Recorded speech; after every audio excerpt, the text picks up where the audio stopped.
Hello, my dear Piscean friends. This is Maxine Taylor, and I have your beautiful November forecast right here. And oh boy, can't wait to share it with you. Let me just jump in, okay? Let's start with Mars, the red planet. Now, Mars is what comes first to us. It's what we throw ourselves into. Mars is passion, it's war, it's direct energy. It's what we take a stand for. It's in your second house of money. Don't you love that? And you may be saying, well, okay, fine. Where is all that money? Mars has been retrograde in your second house of money. And when Mars is at retrograde, nothing happens. It flatlines, the world flatlines. It's not you, it's Mars retrograde. So um, on the 13th, Mars goes direct.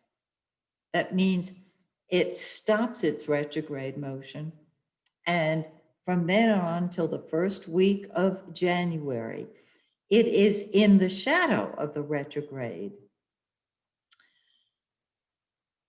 That's when we feel the retrograde, but it is not as powerful as it is when it's actually retrograde, and you can start new projects, okay? You being very sensitive and very intuitive will feel it when it goes direct, and you'll be able to start new financial projects. Isn't that cool? Now, let's look up here at all this gorgeousness. Venus, the planet of love, it's pink, love and money and beauty, is in your eighth house of transformation. Now, this is also the house of other people's money, so that you and you can be involved in mutually beneficial financial projects. Cool. Anything in the eighth house undergoes a transformation. So your love nature is undergoing a change.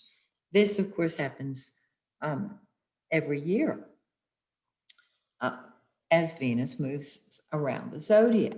So this is an opportunity to rethink your love nature, the money that you have involved in other projects, and your concept of love itself. On the 21st, it moves into your ninth house, and you see the big picture. When it's in the eighth house, you're looking for answers. When it's in the ninth house, you've got the answers and you can act on them. Makes sense, doesn't it? Okay, now Mercury, the blue planet, what we think about and talk about, is in your eighth house. And so your ideas have been changing. You may have been changing your mind about a lot of things. This, and money may be one of them, but it gives you a deeper understanding of what's going on because it's in the eighth house of secrets. Now, on November 3rd, Mercury, which is retrograde, goes direct. On the 4th, it starts moving forward, which means that there's a change in the energy on election day. All those loose ends that have just driven us crazy, all the confusion on the 3rd changes, and we're able to move forward. And so Mercury on the 10th moves into your ninth house, and you're seeing, just as you are going to when Venus enters your ninth house, you're seeing a much bigger picture. You're not hung up on details, you're not analyzing, you're just expressing and enjoying. Ninth house is higher education, it's your higher mind, it's long distance travel, communications, quite beautiful. It's your higher self. So on the 10th, Mercury arrives. Now the sun is already there, and the sun is shining on your higher self, your higher mind. It is expanding your horizons. It's showing you options you did not know you had before. And the problem is that Mercury and Venus have been in your eighth house. On the 21st, Venus enters your ninth house and joins the sun. Problem is, well, it's not a problem. The sun moves into your 10th house of leadership and career on the 21st. Uh-huh.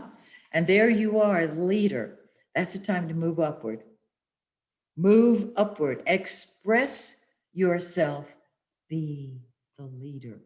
Go for the top slot. I love it. Now, we have a new moon mid-month. On the new moon, the energy starts growing. And on the 14th and 15th, depending on where you live on this planet, it'll occur on the 14th or the 15th. It's in 23 degrees Scorpio. Find 23 Scorpio in your birth chart.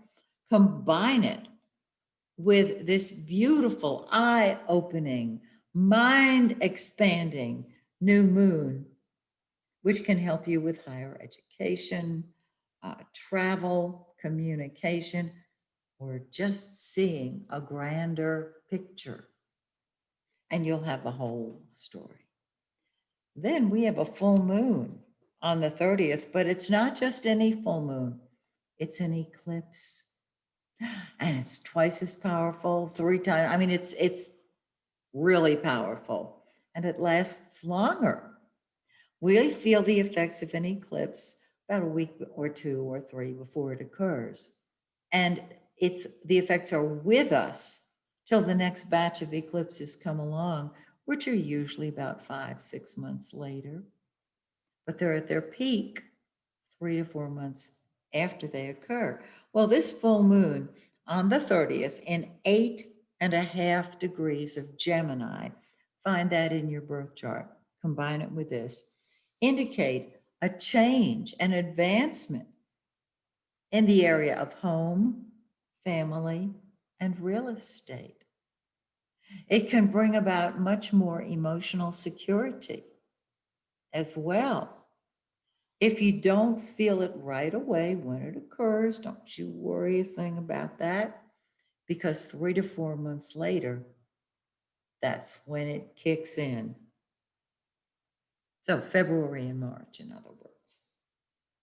Isn't this awesome? Are you thinking of moving, renovating, buying, selling, spending more time with your family, perhaps uniting more? You've got the green light. So that's the way November looks. Join me next month when once again I take a look at your forecast. If you're ready for your own personal reading from me, go to my website, MaxineTaylor.com. So till we meet again, may the stars shine brightly on you and yours.